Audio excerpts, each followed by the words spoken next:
महर्षि दयानंद सरस्वती जी सत्यार्थ प्रकाश की रचना किए हैं और इस सत्यार्थ प्रकाश का हम अभी स्वाध्याय कर रहे हैं। आज तृतीय समोल्लास में हम पढ़ेंगे कि 6 जो दर्शन हैं, योग दर्शन, सांख्य दर्शन, न्याय दर्शन, वैशेषिक दर्शन, वेदांत दर्शन और मीमांसा दर्शन, इन दर्शनों में लोग कहते हैं कि मतभेद है। क्या कहते हैं? मतभेद है। लेकिन महर्षि दयानंद सरस्वती जी कहते हैं कि नहीं, इसमें कोई भी मतभेद नहीं है। कैसे? पिछले दिनों कहा गया था, किसी ने प्रश्न पूछा था, कहा था कि देखिए कि सृष्टि का जो निर्माण है वह 6 शास्त्रों में अलग अलग ढंग से बताया है। जैसे मीमांसा कर्म से सृष्टि मानता है, वैशेषिक काल से सृष्टि मानता है, न्याय परमाणु से सृष्टि मानता है, योग पुरुषार्थ से सृष्टि मानता है, सांख्य प्रकृति से सृष्टि मानता है और वेदांत ब्रह्म से सृष्टि को उत्पत्ति करना मानता है। तो स्वामी जी कहते हैं कि ये आपने जो कहा है ये ठीक नहीं है। क्यों? कि 6 शास्त्रों में केवल सांख्य दर्शन और वेदांत दर्शन में सृष्टि की बातें आई है। किसमें? केवल सांख्य दर्शन और वेदांत दर्शन में सृष्टि की बात है। इसके अलावे जो 4 दर्शन हैं, सांख्य और वेदांत को छोड़ के क्या रह गया जी? योग रह गया, न्याय रह गया, वैशेषिक रह गया और मीमांसा। ये योग, न्याय, वैशेषिक और मीमांसा में तो इस प्रकार की बात है ही नहीं, सृष्टि की बात है ही नहीं, 2 ही में है। आपने कहा है कि 6 दर्शन में है, तो ये बातें तो पहले कट गई। अब आगे कहते हैं, एक विषय में अनेकों का परस्पर विरुद्ध कथन हो तो उसको विरोध कहते हैं। यहाँ भी सृष्टि एक ही विषय है और विभिन्न दर्शनों में विभिन्न प्रकार की बातें बताई गई है। प्रश्नकर्ता कहता है। तो स्वामी जी कहते हैं, क्या विद्या एक है व 2? तो इसका उत्तर है कि विद्या तो एक ही है। विद्या कितने हैं जी? एक। लेकिन विद्या एक होने से भी व्याकरण अलग विषय है। व्याकरण अलग विषय है। वैद्यक अर्थात डॉक्टरी अलग विषय है। ज्योतिष अर्थात गणित आदि अलग विषय है।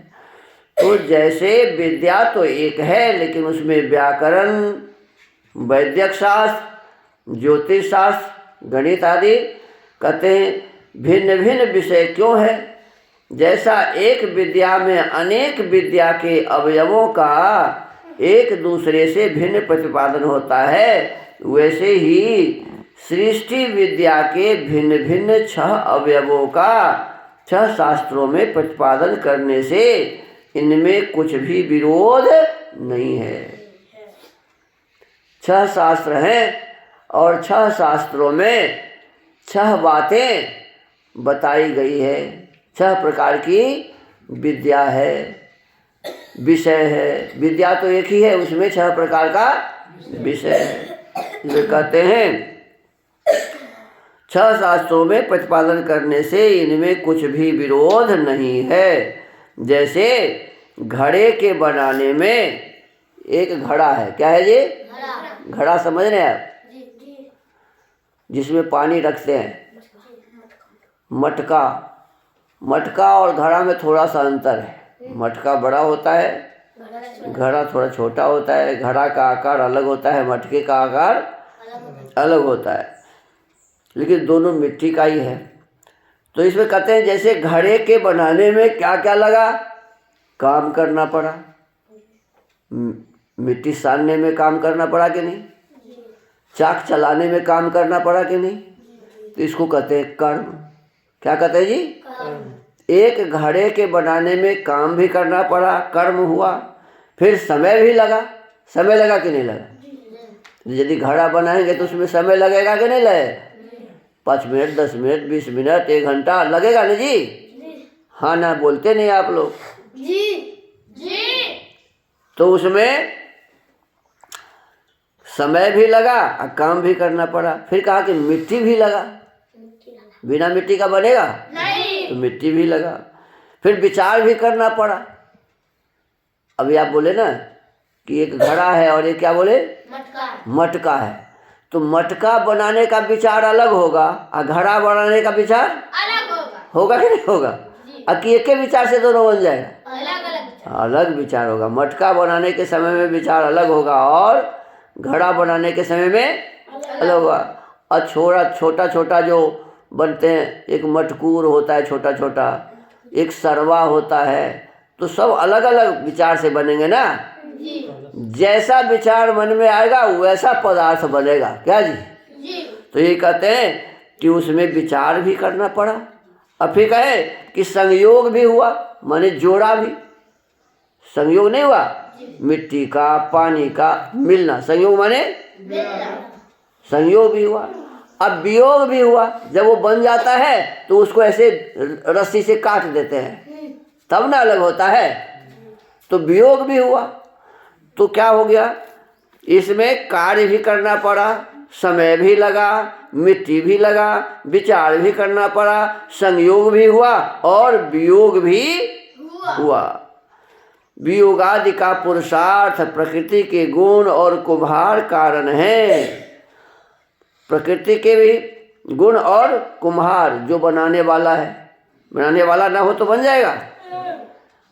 वैसे ही सृष्टि का जो कर्म कारण है उसकी व्याख्या मीमांसा में है। मीमांसा में क्या है जी? उसकी व्याख्या है कर्म की व्याख्या। काम तो करना पड़ेगा ना, तो काम कैसे किया जाए ये मीमांसा बताता है। समझ में आया? काम कैसे किया जाए ये कौन बताता है? मीमांसा बताता है।